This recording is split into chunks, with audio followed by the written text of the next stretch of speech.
Donc c'est un plaisir pour moi d'être ici aujourd'hui dans cet événement soutenu par l'ambassade de la Suède qui est un grand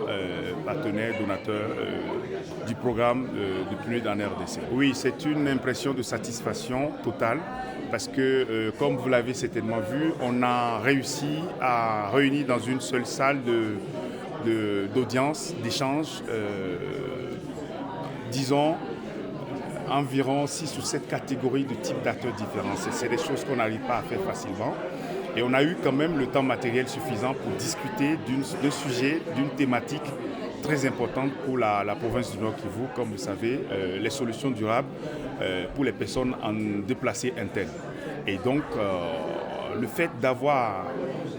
échangé sur les attentes, les perspectives, les compréhensions, les enjeux, les défis, tels que c'est vécu par les personnes, les bénéficiaires, la société civile, le gouvernement, le secteur privé, le système des Nations Unies, le monde académique, comme vous avez vu là, autour du gouvernement et bien sûr tout ceci soutenu par le bailleur de fonds qui est le chef de file des bailleurs sur l'approche Nexus et pourquoi pas sur la thématique solutions durables. Donc ce n'est qu'une satisfaction pour moi de ressortir de là avec beaucoup de résolutions, beaucoup de compréhension, beaucoup d'engagement de la part de tous ces acteurs pour tout ce que nous sommes en train de faire en termes de mise en place du cadre programmatique qui doit pouvoir nous faciliter un espace convivial de travail pour une cohérence, une cohésion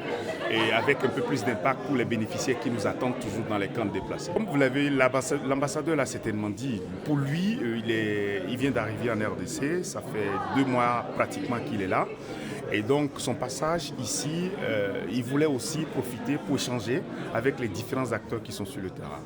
Et donc l'un des objectifs de ce rendez-vous, c'était vraiment d'avoir ce dialogue public avec lui qui lui permet vraiment de cerner un peu plus sa compréhension du contexte de travail de la RDC pour qu'il reparte d'ici certainement avec beaucoup plus de clarté